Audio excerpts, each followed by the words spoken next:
Ladies and gentlemen, this is Eddie Marcus here. I'm outside because this is nature. The wind is blowing and I hope it doesn't disturb my voice so you don't get a chance to understand what I'm saying. Because what I'm saying to you is, I think, very important. At least that's why I'm doing it. As a child, I was taught that lying, that cheating,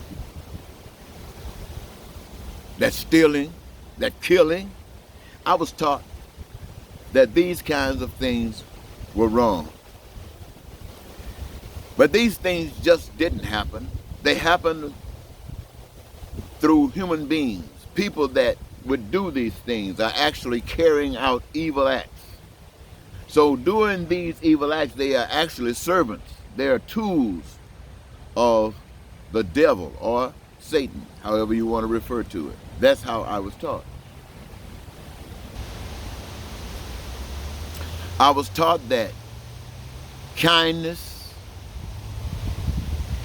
altruism, meekness, I was taught that that was loving, that that was godly, divine.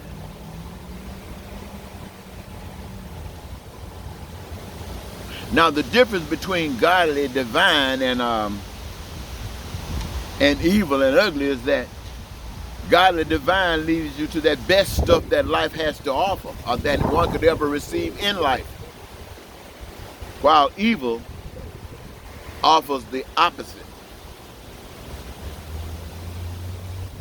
I'm sure evil would argue that while it's being evil, it's reaping all the benefits.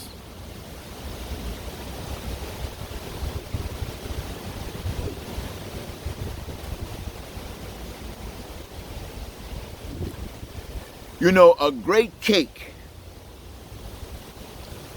has a great recipe. And you'll know it. Once you taste it, you'll know it. And when you want some more of that great cake, or ask somebody to prepare for you a great cake like that, if they leave out, if the preparer, if the baker leaves out a few of the ingredients, you're not going to have that great cake. And anybody that's coming back to take a bite will know that's not the same great cake. Why? Because something was missing.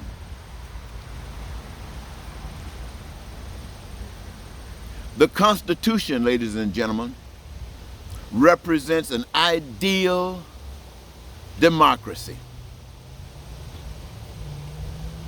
Now, if the people don't follow the rules and regulations, especially the leadership, there won't be an ideal democracy.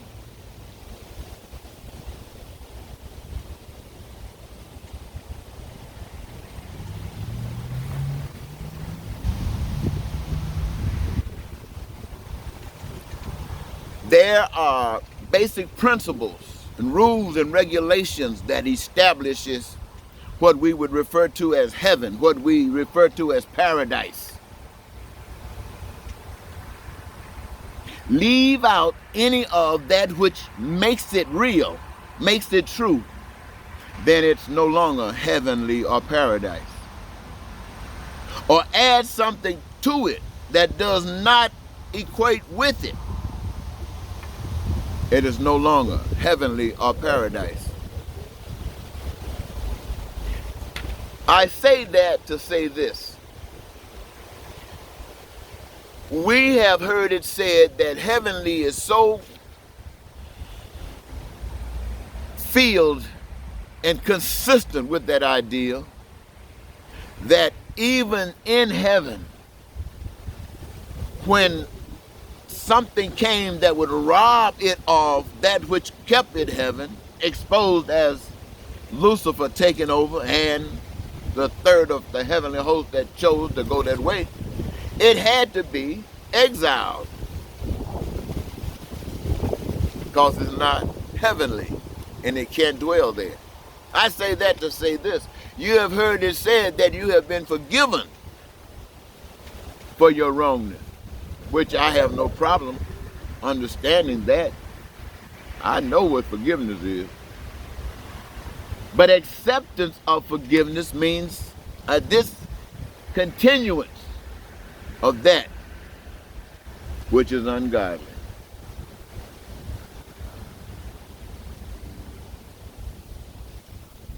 Now, what are my points?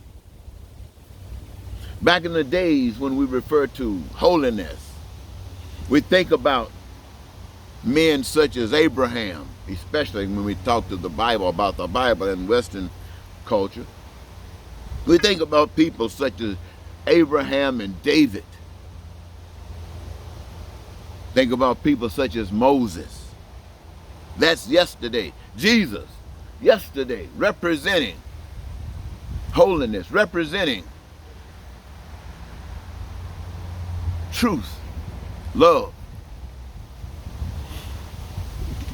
Today, do we have anyone to equate with those? And of course we do. Some would be men such as Martin Luther King, men such as Malcolm X, men such as Abraham Lincoln, men such as Mahatma Gandhi, men such as John Brown, and many, many, many others. Now, why do I say these to be associated? Why? Because they gave their lives for the same reasons that Abraham, Moses, and Jesus gave their lives. For love, for you, for us. That made them special men. Men of uniqueness. Men designed for heaven. Men designed for paradise. Why? Because they are of that stuff that creates it. That's what they exemplified here in the flesh amongst us. And what is it for? If you want a great cake, you got to find out what the recipe is. Find out what that recipe is. If you want a great democracy, find out what it takes to satisfy all the people. You want to do that divine thing, find out what it takes and do it. So when you start thinking about that, they try to set you up. That deception continues, ladies and gentlemen. They take all of the good things as they try to steal, as they have stolen, willing to kill. See, these men died for righteousness. But there are many men who have died for the nation, an unrighteous nation. Dying for an unrighteous nation is dying for an unrighteous cause, and dying for an unrighteous cause is dying for what? Evil. Now, I'm sure you get all of your medals for dying for the nation. You might get all of the benefits that they have set aside for you for committing your life to the nation against what is righteous. And they might have a graveyard with all markers out there for you. And I'm not knocking that. I got many relatives out there. But I want you to know that's a different thing. It's a different thing. This is an expression of people who have not come to the knowledge of God yet. That doesn't mean that they're not going to come to the knowledge. That doesn't mean that those who gave their lives to committed to a nation won't get a chance to exemplify a change. No. People that put in exile always get a chance to come back. Why? Because that's the nature of love. That's the nature of love. Look, when Lucifer and the angels, they weren't killed, they were exiled. Adam and Eve, they weren't killed, they were exiled.